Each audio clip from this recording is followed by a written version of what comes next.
Teleamazonas presenta 24 horas con Milton Pérez y Diana León. Empezamos. El presidente de la Corte Nacional de Justicia, Iván Saquicela, firmó el pedido de extradición de Rafael Correa. Saquicela sostuvo que es la Cancillería que debe pronunciarse sobre si Bélgica concedió o no un asilo al expresidente. El presidente de la Corte Nacional de Justicia lo dijo esta mañana. El día de ayer he firmado ya la providencia iniciando el trámite de extradición como corresponde en derecho del ciudadano expresidente de la República del Ecuador, Rafael Vicente Correa Delgado. Comenzó así el trámite de extradición del expresidente Rafael Correa. Ahora hay que esperar la respuesta de Bélgica. Lo que corresponde es que a nivel diplomático se hagan las gestiones que son necesarias, indispensables para que se haga realidad la extradición. El proceso de trámite de extradición del expresidente comenzó en mayo del 2021, cuando el tribunal que sentenció a Rafael Correa le pidió al presidente de la Corte Nacional de Justicia que inicie el proceso de extradición. Rafael Correa tiene una sentencia ejecutoriada y en firme por cohecho en el caso Sobornos. Esta es la primera vez que se solicitó a Bélgica su extradición por este delito. Lo que se había solicitado antes fue la alerta de difusión roja a Interpol. Poco después de conocerse de la noticia hecha pública en este espacio por el presidente de la Corte Nacional de Justicia, la defensa del expresidente Rafael Correa informó que Bélgica le concedió asilo el 19 de abril pasado, hace 3 días. Para mí sigue siendo un supuesto asilo diplomático. ¿Por qué? Porque no se nos ha notificado. ¿Quién debe responder realmente si existe o no existe un asilo? La Cancillería. Estoy muy sorprendido porque yo me pregunto cómo es que cuando yo pido la extradición me entero informalmente hasta este segundo, informalmente, que habría un asilo político. Me pregunto, ¿fue notificado el Ecuador? ¿Qué rol cumplió la Embajada del Ecuador en Bélgica? Saquicela también ha escuchado los comentarios en torno a si él conocía del supuesto asilo concedido por Bélgica antes de emitir la extradición. Doctor, ¿a usted no le sorprenden un poco los tiempos? Pero por supuesto que me llama la atención. Y digo algo más, en el evento, porque alguien ha especulado que yo sabía. ¿Cómo yo voy a saber? En primer lugar, no me corresponde. Yo voy a saber y a pedir para yo fracasar en mi trabajo, que jamás he hecho otra cosa que trabajar independiente y justamente en medio de tantas opiniones políticas, en medio de que recibo vejámenes, insultos, injurias, amenazas. He cumplido mi deber de condenar y no permitir la impunidad. Toda postura de las autoridades de gobierno se miden en un momento en el que un supuesto acuerdo entre correísmo y lacismo no termina de enterrarse. La Cancillería informó que hasta el momento no ha recibido ningún requerimiento oficial por parte de la Corte Nacional, aunque Saquicela dice que ya envió el documento.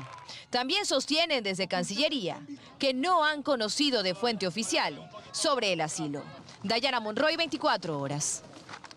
Y el jefe de bancada de Pachacutic confirma que el expresidente Rafael Correa le pidió su apoyo para la conformación de una comisión de la verdad que revise las sentencias que han recibido figuras de su gobierno. El ministro Francisco Jiménez descarta que esta solicitud forme parte de los diálogos que se mantienen.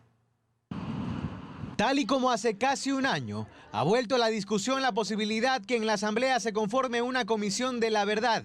Esto tras la reunión que el jefe de bloque de Pachacutic, Rafael Lucero, y el expresidente Rafael Correa sostuvieron en México a inicios de mes. Lucero dice que el correísmo no ha abandonado esa idea. Para que se dé seguimiento a todas las acusaciones que tiene tanto el expresidente Correa como los demás que están fuera del país y también los que están en las cárceles. Que eso se iría conversando a futuro en el caso de ir avanzando en los temas de los diálogos en la Asamblea Nacional. Que fue una conversación y que no se ha comprometido a nada, asegura Lucero, quien dice haber acudido a esa reunión a título personal y no como jefe de la bancada del movimiento Pachacutic. Aunque adelanta, la propuesta tampoco es que le parece una mala idea. Si vamos a crear una comisión de la verdad, no solamente tiene que ser con dedicatoria a los que tienen poder político, tiene que ser dedicatoria para todos aquellos que están siendo vulnerados la justicia, para aquellos también hechos de corrupción O sea, el país necesita un baño de verdad. Pero el movimiento Pachacutic ya se ha pronunciado, adelantando que no respaldará la conformación de una comisión de la verdad, tema que no forma parte de los diálogos que hoy el gobierno mantiene con la Asamblea en busca de acuerdos. Así lo ratifica el ministro Francisco Jiménez. No, nadie ha puesto eso en la mesa, ni tampoco va a estar en la mesa, ni tampoco nadie lo mencionó ayer. Ninguna comisión de la verdad está en la agenda. La prioridad, asegura, es buscar estabilidad en el legislativo. Pero desde el oficialismo prefieren no hablar de una evaluación con dedicatoria, pues sostienen que los problemas en la Asamblea no empiezan ni terminan con Guadalupe Llori. Yo creo que es un error hablar de nombres propios en la Asamblea. Creo que, y lo dije ayer y lo repito ahora, lo que a nosotros nos preocupa es la estabilidad de la institución. Y me parece que si es que hay un proceso de evaluación, debería ser al conjunto de las autoridades, no solamente la presidenta. Hoy la falta de funcionamiento de la Asamblea Nacional no pasa por una sola persona. E insisten en varias posturas que desde diferentes sectores han dicho resultan difíciles de creer, que no están respaldando a la presidenta de la Asamblea, que no hay pacto, dicen desde el oficialismo, que hoy argumenta también que no darán paso a la conformación de una comisión de la verdad que abra la puerta de la impunidad. En Guayaquil, Carlos Acoto, 24 horas. Más de $1 millón fue congelado de las cuentas de alias Dieguito y alias Marquito, líderes de la captadora ilegal de dinero Renacer. Las autoridades dispusieron también incautar vehículos de alta gama de estas personas. Después de los allanamientos ejecutados este miércoles en contra de la empresa ilegal captadora de dinero denominada Renacer, un tribunal dispuso congelar $1.4 millones de 2 cuentas bancarias a nombre de alias Marquito y alias Dieguito, líderes de esta organización. Los 4 son ciudadanos civiles, no tienen nada que ver con la Policía Nacional. Una vez que ejecutemos las investigaciones del caso y de ser procedentes se solicitarán las respectivas órdenes de captura. Además se dispuso enajenar 3 viviendas y varios vehículos de alta gama que pertenecerían a los ciudadanos líderes de esta captadora ilegal de dinero. 2 marca Volvo y 1 marca Audi, modelos 2020. Prohibición de enajenar 4 bienes inmuebles. Y a pesar de tenerlos ubicados y de haber encontrado varias evidencias en los allanamientos que los comprometería como dinero en efectivo, depósitos bancarios y publicidad de inversiones piramidales, las autoridades no detuvieron a los líderes de esta captadora de dinero porque, según mencionan, la Fiscalía no dispuso esa medida. Esto se somete a un proceso de investigación bajo el direccionamiento de Fiscalía. Cuando Fiscalía considera y estima que es pertinente, solicita las órdenes correspondientes a los jueces y ellos son los que emiten los pronunciamientos. Sobre los uniformados que aparecen en los videos agradeciendo sobre el pago de esta captadora ilegal de dinero. Esto es de nacer, esto es del esfuerzo o de la bendición de don Marquito y de don Dieguito. Las autoridades informaron que ambos funcionarios están siendo sometidos a un proceso disciplinario para separarlos de la institución. Tendrán que responder también en la parte penal por estas acciones. Las investigaciones apenas inician sobre este caso y se espera que en las próximas semanas se conozca cómo operaba realmente esta estructura ilegal, que al parecer atrajo la atención no solo de policías y militares, sino también de jueces médicos y funcionarios públicos. Vamos a encontrar posiblemente cuentas en otras entidades bancarias, en otras puede ser en cooperativas o puede ser en el exterior inclusive, porque sabemos que estas empresas no solamente están operando a nivel país. En Quito, Paul Coello, 24 horas. El futbolista Gabriel Cortés, 3 policías en servicio activo y 14 integrantes de los Tiguerones fueron detenidos en varios allanamientos realizados en Guayas, Manabí, Esmeraldas. La policía responsabiliza a Cortés de ser quien ordenaba la ejecución de sicariatos. La explicación de esta inesperada noticia, la detención en Guayaquil del jugador de fútbol Gabriel Cortés, más conocido como el Loco Cortés, la madrugada de este viernes y su posterior traslado a la provincia de Esmeraldas, donde se había emitido una boleta de captura en su contra por su presunta vinculación a una de las más peligrosas bandas del crimen organizado que operan en Ecuador, los Tiguerones. La dio el ministro del Interior, Patricio Carrillo. Existe la participación de un conocido deportista a quien no solamente nosotros creemos creemos tiene participación, sino era quien ordenaba y quien recibía la información respecto de las personas que los sicarios habían agredido privándoles de la vida. En rueda de prensa, Carrillo dio detalles del denominado operativo Gran Impacto 10, que se llevó a cabo en las provincias de Guayas, Manabí y Esmeraldas. Se hicieron 29 allanamientos en los que se detuvo a 18 personas en total. Cortés, otros 14 integrantes de los Tiguerones y 3 policías en servicio activo. Aquí hay ya todo un proceso de investigación en donde se han encontrado los indicios suficientes y los mecanismos de asociación de toda esta organización responsable de muchos de los hechos violentos que han sucedido en la provincia e inclusive en otros lugares. Los aprendidos ahora deberán someterse a una audiencia de formulación de cargos. La Fiscalía ya adelantó que serán procesados por el delito de delincuencia organizada. Los 3 uniformados además deberán enfrentar un proceso disciplinario interno. No vamos a permitir que los servidores policiales se vean inmersos en actos de violencia criminal. Carlos Cabrera, comandante general de la policía, detalló que las labores de inteligencia para poderle dar este duro golpe a la criminalidad tomaron alrededor de 4 meses. Esta operación fue realizada para la desarticulación de los Tiguerones, la cual está controlada por el alias comandante 6 Lala, sexto cabecilla de esta organización que dirigía desde la cárcel de Esmeraldas. Además, se estableció de que este grupo delincuencial tenía una vinculación con el grupo colombiano Frente Oliver Sinisterra, disidentes del ex-FARC. En Esmeraldas, cabe mencionar, se reforzó la presencia policial en las calles y también en la cárcel, donde incluso se hizo un operativo de requisa, durante el que se registraron disturbios. Extraoficialmente se conoció que el hecho dejó 12 heridos. Luisa María Heredia, 24 horas.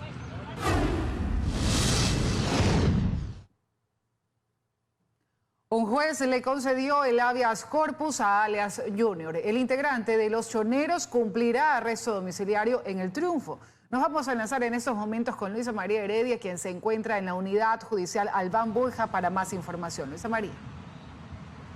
¿Qué tal en estudios, amigos televidentes? Muy buenas noches. Así es, Junior Roldán Paredes, el segundo al mando de Los Choneros, finalmente cumplirá arresto domiciliario en su casa, ubicada en el cantón El Triunfo. Así lo dispuso el juez de garantías penitenciarias, Pedro Moreira, quien aceptó la apelación presentada al habeas corpus parcial que hace 2 días le concedió a Junior, con la condición de que sea trasladado al hospital Abel Gilbert Pontón en Guayaquil. Pues la motivación del recurso presentado fueron las múltiples enfermedades que asegura padecer. Pero alias Junior se negó a ser internado en esa casa asistencial porque dijo que su vida corría peligro, por lo que prefería quedarse en la cárcel regional, donde cumple una sentencia de 22 años por privación de libertad por asesinato. Sin embargo, ahora podrá ir a su domicilio, que tendrá resguardo policial, consta en la resolución del juez, y deberá usar grillete electrónico, aunque en la misma sentencia se dice que si no hay dicho dispositivo en stock, eso no será impedimento para que Junior salga del penal. El ministro del Interior, Patricio Carrillo, reaccionó a la decisión judicial. Lo consideró un abuso. Escuchemos. Exhortamos al Consejo de la Judicatura a que adopte las medidas correctivas y disciplinarias sobre este nuevo episodio de abuso del derecho en el otorgamiento de habeas corpus por parte de quienes dolosamente la manipulan y de los jueces que no lo aplican correctamente según los estándares establecidos por la misma Corte Constitucional del Ecuador. Esto, además, estamos convencidos, podría desatar episodios de violencia e irracionalidad.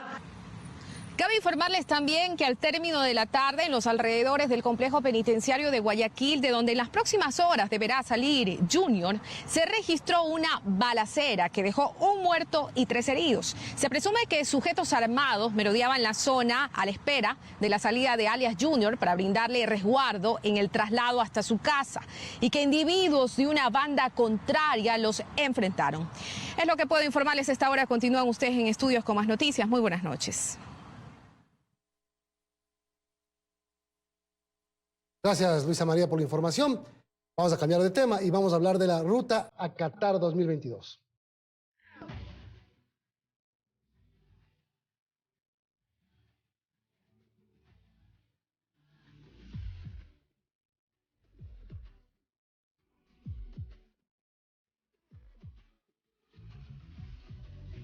Y precisamente Ener Valencia, en un amistoso con su equipo el Fenerbahce, marcó uno de los tantos en esta semana.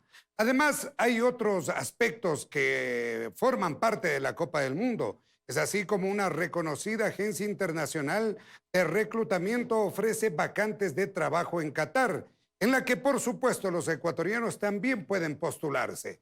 Así que preste atención si usted planea quedarse mucho más tiempo en Qatar después del Mundial. Si en sus planes está viajar a Qatar y quedarse por un tiempo mayor al del Mundial, podría aprovechar para buscar empleo en este país de Medio Oriente. La agencia de reclutamiento Hospitalidad PHRS dio a conocer que necesitan personal para distintas áreas en sus hoteles y restaurantes en Qatar. Para los cargos de camarero, anfitrión, cocinero, supervisor, recepcionista, administradores y personal de limpieza. Y el postulante deberá tener una experiencia mínima de 1 año en el puesto que desea aplicar. Las vacantes están disponibles para los ecuatorianos que cumplan los requisitos, pero también está abierta la propuesta para diferentes países del mundo. El sitio web que han otorgado para la postulación es workinginqatar.com, en el que se ingresan los datos del postulante y finalmente se deberá adjuntar el currículum en inglés, más un video de presentación en inglés de máximo 2 minutos. Si bien existen otras plataformas para buscar trabajo en Qatar, como en Search Job Abroad, Working in Qatar es la que más visitas ha recibido en los últimos meses. Los sueldos mensuales para los puestos requeridos irían desde los $700 a $1,200 con una carga horaria de 9 horas diarias. María Mercedes Pesantes, 24 horas. Y Qatar está comprometido en hacer la mejor Copa del Mundo. Quedan 7 meses para empezar a vivir esta maravillosa fiesta. Vamos a hacer una pausa, volvemos en 24 horas y más adelante los goles los presentaremos en Deportes. Ya volvemos.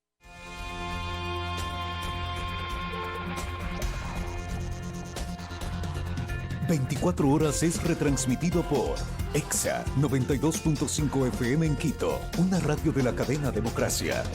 Radio La Red 102.1, RTP Radio 96.5 FM en Guayas y Santa Elena, 98.7 en El Oro, Forever Music 92.5 FM, Guayas y Santa Elena y la 100.1 FM en la ciudad de Cuenca.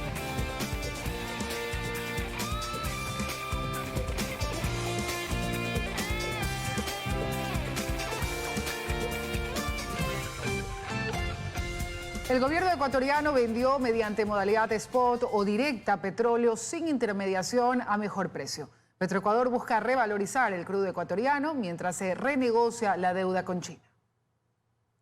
Mediante ventas spot directas sin intermediación y tras regresar al radar internacional, es decir, a las publicaciones de la plataforma Argus, el diferencial del crudo ecuatoriano habría mejorado, por tanto, las condiciones de ingresos del país. Según el gerente de Petroecuador, esta última venta del crudo Oriente y Napo es apenas el inicio, pues aún el porcentaje continúa siendo bajo. Si nos conectamos comprador y vendedor directamente sin intermediarios, y es lo que hemos logrado en el último concurso. Sobre esto, expertos petroleros coinciden en que es favorable para el país la eliminación de intermediarios. Una de Estados Unidos y otra del Perú.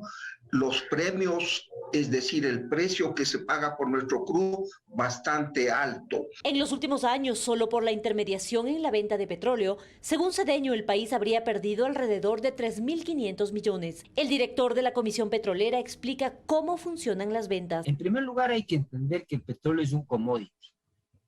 La segunda cosa que uno tiene que igualmente reflexionar y aceptar es que las refinerías hoy en día tienen mucha flexibilidad, no están hechas para un crudo en concreto, están hechas para el crudo disponible que presente el mercado. El gerente de Petroecuador se pregunta por qué desde el 2014 salimos de las publicaciones de Argus y no buscamos mejorar el diferencial del precio, pero él también se contesta. Diferenciales de $7, $8 antes, ahora diferenciales de 2.50 con respecto al WTI. Estados Unidos lo conoce muy bien, por eso usted ve allá nombres como Antonio Pérez, Enrique Cadena, Raymond Kohut, que están siendo buscados por la justicia americana. Usted se puede imaginar ¿Qué habrán hecho para que estos diferenciales sean mucho más grandes que los del mercado? Petroecuador aspira a culminar pronto la renegociación de los contratos petroleros con China y otros países asiáticos. Esto, asegura el gerente, nos permitirá que mayor cantidad de crudo ecuatoriano se venda con estas condiciones, pues la deuda aún es muy grande. Las compañías chinas ahora tienen la predisposición para renegociar. Todavía debemos como unos 150 millones de barriles.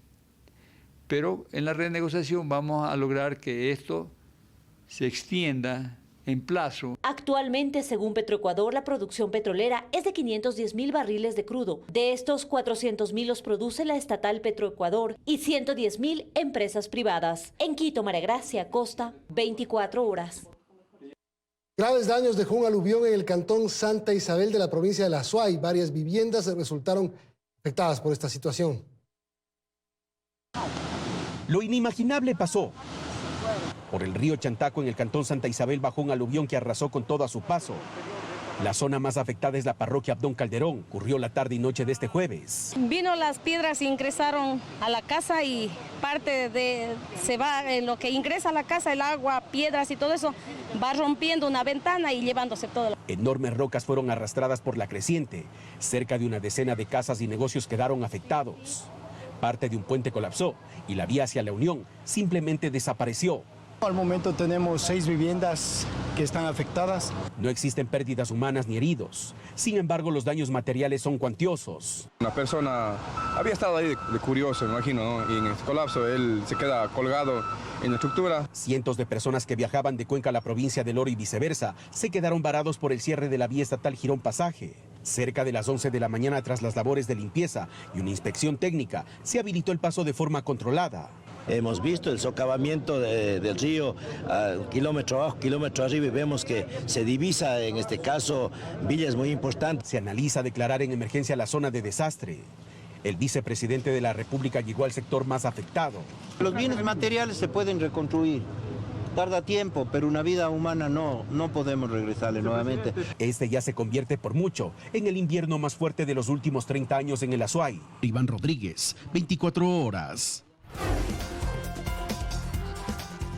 Seguimos, amigos. El gobierno anuncia el inicio de la encuesta sobre desnutrición infantil que arrancará en las próximas horas. Se trata de un análisis pormenorizado a miles de niños y sus familias. La última encuesta que midió los índices de desnutrición infantil en Ecuador se ejecutó en 2018 y desde entonces se han postergado las decisiones para uno de los grupos más vulnerables. Arrancamos el día de mañana, hacemos un llamado a más de 27,000 madres de familia que nos van a abrir la puerta. La encuesta toma alrededor de 2 horas, que les vamos a preguntar temas muy familiares como si llevan a sus niños a los controles, cuántos niños han tenido a lo largo de la vida, cómo acceden al agua. Esta vez el plan es de ejecutar durante los próximos 12 meses la encuesta a 27,000 hogares en donde se aplicarán varias mediciones. Los encuestadores visitarán los hogares con un equipo completo para evaluar la situación de los niños. Fundamental para tomar decisiones, sin perjuicio que con la Secretaría Técnica hemos avanzado ya en varios aspectos. Aseguran que la inversión que supera los $6 millones está garantizada. Y mientras se trabaja en los números, quisimos saber qué es lo que el gobierno hará para reducir los índices de desnutrición. Trabajar en los cambios de comportamiento de la ciudadanía para promover la lactancia, el consumo de agua segura y la asistencia a los servicios de salud. Atención que está por verse, ya que ni hospitales ni centros de salud cuentan con insumos y medicinas suficientes para sus pacientes. Serán prioridad los niños. Hay hospitales donde no hay nada. Todas las acciones destinadas, todos los servicios destinados hacia las madres gestantes, los niños y las niñas están absolutamente garantizados, están financiados. Según datos publicados por UNICEF, la situación de desnutrición en Ecuador es más grave para la niñez indígena y afecta al 39%. Es un problema de salud pública. Fausto Yepes, 24 horas. Por tu salud. Hola amigos, muy buenas noches, bienvenidos nuevamente a su segmento Por tu Salud. Soy el doctor Esteban Ortiz y hoy hablaremos sobre la posibilidad de que el gobierno decrete el fin del uso de la mascarilla. En este sentido, nosotros debemos agradecerle a la ciencia y a la tecnología que nos ha permitido disminuir la transmisión del virus causante de la COVID-19 de forma segura y eficaz. ¿A través de qué? De múltiples medidas, pero entre ellas una de las más importantes, las mascarillas y respiradores. Sin embargo, sabemos nosotros que es un proceso que definitivamente ha tomado mucho tiempo. La pandemia en las personas ha causado cansancio. Todos nosotros hemos llegado a odiar la mascarilla. Algunos hemos inclusive desarrollado alergia a ponernos algún tipo especial de mascarilla. Sin embargo, pues esta medida sigue siendo una de las más costo efectivas. Quitar la mascarilla, es decir, que el gobierno lance el mensaje de dejemos de usar mascarilla, yo lo veo contraproducente. Más bien yo debería ir de la mano de quitar la obligatoriedad en los espacios al aire libre, empezando por estos lugares. Es decir, que el gobierno diga, miren, la mascarilla ya no es obligatoria usarla, sin embargo, usted la puede seguir usando si usted lo cree conveniente. Cuando vamos a lugares, por ejemplo, abiertos, estamos en los parques, definitivamente el uso de la mascarilla ya no va a hacer diferencia. Pero en algunos lugares cerrados, con poca ventilación, transporte público, aviones, quién sabe por ahí algún tipo de teatro, algún centro comercial con mucha gente, pues por ahí podríamos seguir pidiendo el uso de mascarilla de forma obligatoria hasta que veamos que la situación definitivamente está bajo control y ahí sí podemos quitar la obligatoriedad. Veamos nosotros que la mascarilla sirve para disminuir otras enfermedades respiratorias. Nosotros en la pandemia, pues usualmente hemos ocultado la presencia de patologías como la influenza, como el resfriado común, como la famosa gripe, y esto se debe a que la mascarilla nos protege de un sinnúmero de otras patologías. Es una excelente costumbre que nosotros usemos mascarilla. Por ahí, hablemos en futuro, en 5 años, cuando ya la pandemia, la COVID-19 no sea una pandemia, subirse un medio de transporte con mascarilla sin que nadie le obligue a usar la mascarilla, definitivamente es positivo. Veamos los ejemplos asiáticos donde la gente usa mascarillas independientemente de que hubiésemos estado en pandemia. Es decir, imaginemos que nosotros en ese momento de definir que alguien esté enfermo en la casa, que yo voy a ir a un hospital, que tal vez voy a visitar a una persona vulnerable que tenga más de 95 años y yo no necesariamente sospecho de COVID-19, pero sospecho de cualquier proceso infeccioso, pues puedo usar mi mascarilla. Es decir, que esta buena costumbre no se pierda nunca. Sí, es molestosa, pero también ayuda muchísimo a estar donde hemos estado. Así que la mascarilla por ahí deja de ser obligatoria su uso, pero usted tiene toda la potestad de hacerlo cuando usted lo crea conveniente. Nos vemos en el siguiente segmento de Por tu Salud. Por